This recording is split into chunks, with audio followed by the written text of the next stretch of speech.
No one should have to worry about walking the streets in our city because they're Korean, because they're Japanese, Filipino, Vietnamese, or Chinese descent like me. Sadly, and unfortunately, we've had a huge rise, a spike in the number of incidences of racial hatred, of physical violence against our Asian American community. Chinese Americans, Korean Americans, Thai Americans, Filipino Americans. Just in Los Angeles, the number has increased 70%. 45% has taken place on the streets of Los Angeles, the city of angels.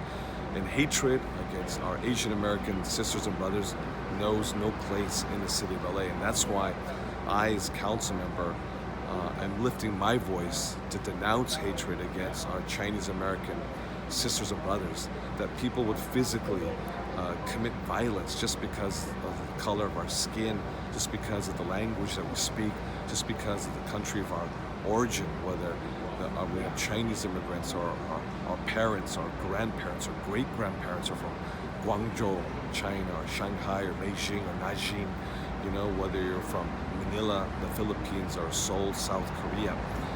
We need to stop this violence against our community because it's ugly. It knows no place in a great city of angels like Los Angeles. The way we work with our community, first of all, is to make sure that we legislate and put in our budget our priorities. And that's exactly what we did the state budget with $166 million an equity fund to give the nonprofits to work to prevent AAPI hate.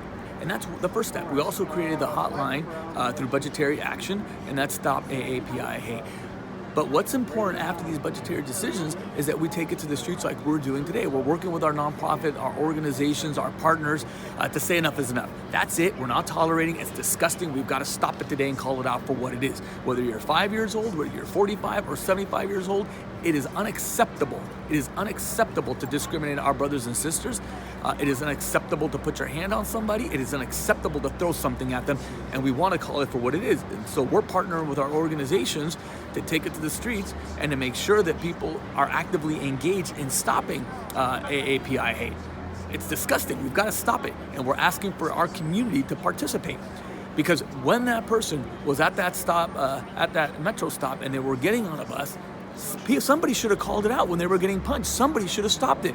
When we hear of incidences in our communities where a senior, particularly in Koreatown, is walking down the street and somebody throws a bottle at them or throws a Coke can at them, somebody should have called it out. Somebody should have stood in solidarity.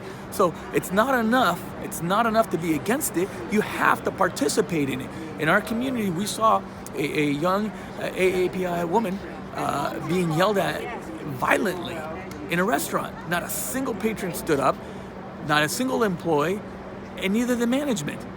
That's disgusting. We should be standing up for it. We should be in solidarity, and we should call it for what it is. At the very least, call the police. Stand up and say, don't do that, sir. Don't do that, man. That's the way we stop this, and that's what we're calling it on today. We've taken legislative action. We're working with our community partners in solidarity, and we're going to stop it because we're each going to take an active responsibility in this.